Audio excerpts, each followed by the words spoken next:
Je m'éloigne de plus en plus de chez moi à marcher comme ça. J'arrête pas de mettre des pense-bêtes depuis que je parle tout seul.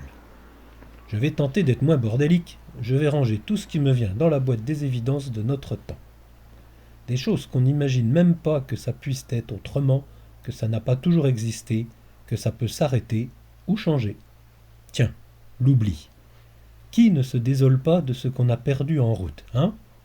Les jeunes, ok, c'est un truc de vieux. Tous ces savoirs disparus à jamais, un gâchis, on faisait du solide qui durait avant. Côté spirituel aussi. On regrette d'avoir perdu notre communion avec le reste. Le chamanisme redevient à la mode. Les monothéismes, encore trop frais pour l'oubli, puis la nostalgie. Alors, on est limité ? Notre mémoire déconne, on le fait volontairement ? On est mauvais sur la transmission ? Est-ce qu'on oublie vraiment ? Je vais essayer de prendre un exemple concret. Le sabotier. Un beau métier qui demande l'acquisition de compétences variées.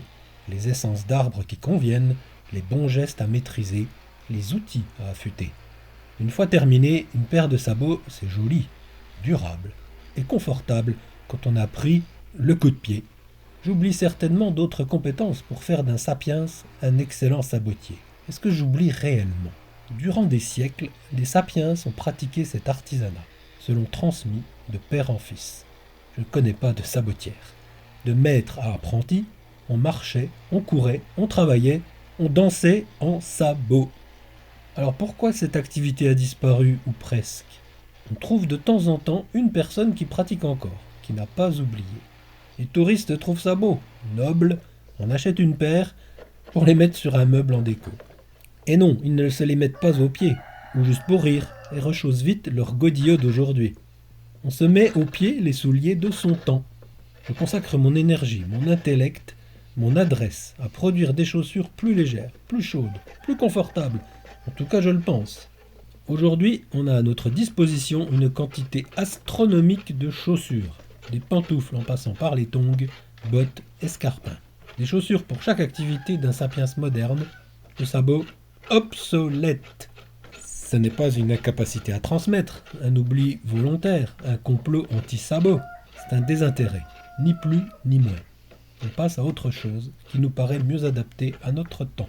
On a commencé à marcher pieds nus, puis on a cherché à se mettre des choses aux pieds. On est devenu sensible des pieds. Allez savoir. Au moment où je marche, la chaussure n'est même plus que fonctionnelle. Elle est souvent inconfortable. Pas faite pour marcher justement. Elle a un rôle de différenciation sociale. Elle est devenue symbolique, en tout cas pour beaucoup d'entre nous. Dans 100 ans, est-ce qu'on mettra des chaussures ? On n'aura plus de pieds. Bah oui, on marche plus, on se déplace autrement. Un corps sans pieds. Tout comme les sabots, les Louboutins et Nike seront remisés dans des musées virtuels. On se désintéressera de nos pieds, le mouvement, toujours le mouvement, mais sans les pieds.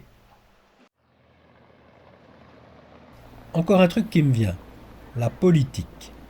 En tant que sapiens français, c'est une activité sérieuse. Dans mon pays, tout est politique. On se veut politique, enfin une certaine conception de la politique.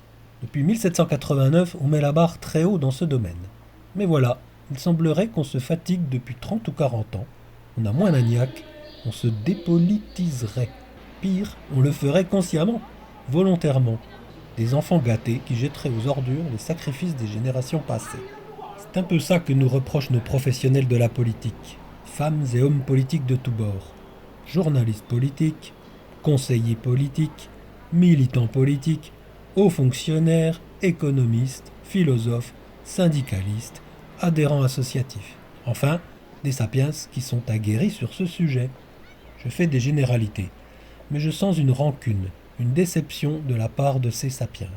Ce n'est pas rien la décitoyenneté. Des pseudo-citoyens français qui se regardent le nombril. Drôle de couleur mon pipi de ce matin. Il faut que je change les housses de mon SUV. Personne ne met de like sur mes photos de vacances. La politique, c'est dans la tête des sapiens depuis toujours. Depuis longtemps en tout cas. C'est devenu de plus en plus prégnant. Les circonstances ont fait que le groupe de sapiens français y a participé activement depuis quelques siècles.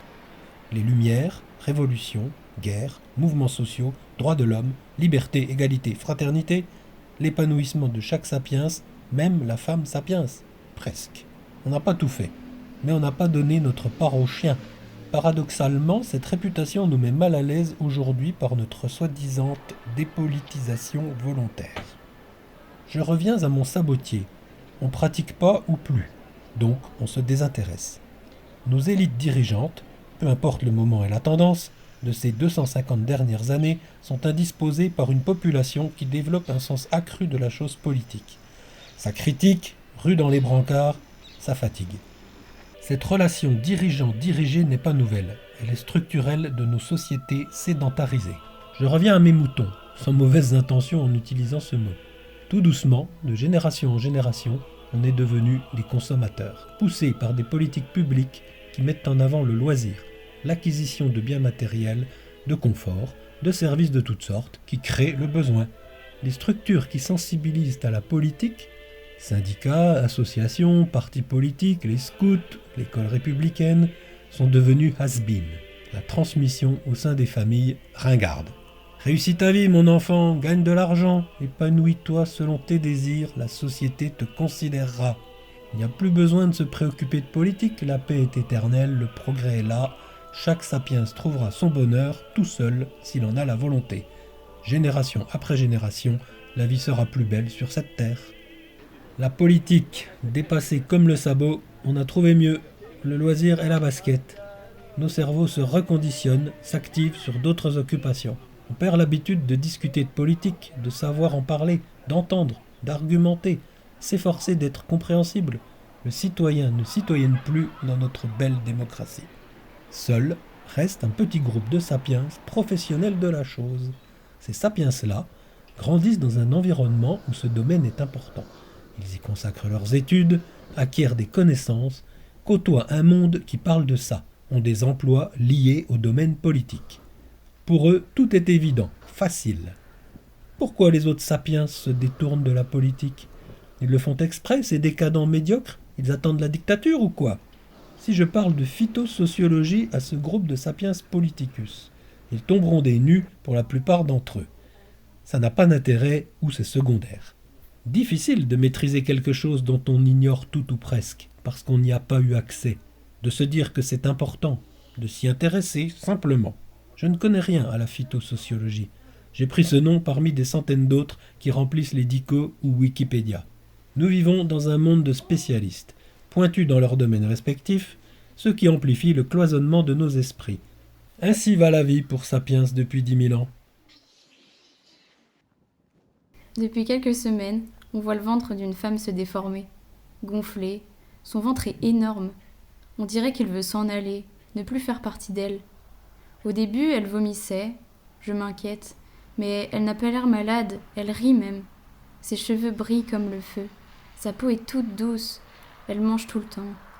Je lui demande ce qui lui arrive, elle ne sait pas trop. Elle sent que ça bouge dans son ventre. Et puis, un jour, elle crie, elle a mal. Elle s'accroupit, elle pousse, ça tombe par terre. Ça ressemble à nous autres, en tout petit. Ça crie aussi. La femme le prend et le colle à son sein, comme ça, sans prévenir. Elle nous regarde bizarre. Le truc lui mange son sein. Moi j'ai peur, je suis en colère. C'est ma place qu'il prend là, le ver de terre. Depuis quand les sapiens ont fait la relation entre l'acte sexuel et la reproduction ? C'est tellement évident aujourd'hui que poser cette question paraît déplacé. C'est l'évolution du vivant, durant des millions d'années, qui a produit ce processus de reproduction. Parmi d'autres d'ailleurs. La vie ne met pas tous ses œufs dans le même panier. Mais comprendre que le sexe de l'homme qui rentre dans le sexe de la femme va donner 9 mois plus tard un bébé, c'est si limpide. La marche, ça te met drôle d'idée dans le ciboulot. On se lave les cheveux au bord de la rivière. On discute. On rigole. Nos corps changent depuis quelque temps. Nos seins grossissent. Nos fesses s'arrondissent. On a des envies qu'on n'avait pas avant. Et puis, les garçons du groupe n'arrêtent pas de nous regarder. Il y en a un qui m'attire. J'ai envie de le toucher. Je crois qu'il ne serait pas contre. On se fait signe. On s'éloigne. Je me rapproche de lui. Je l'embrasse, le touche partout. C'est là en bas. Je le prends dans ma main et le dirige maladroitement entre mes cuisses. Boum! Le garçon pousse. J'écris, ça fait mal. Il accélère.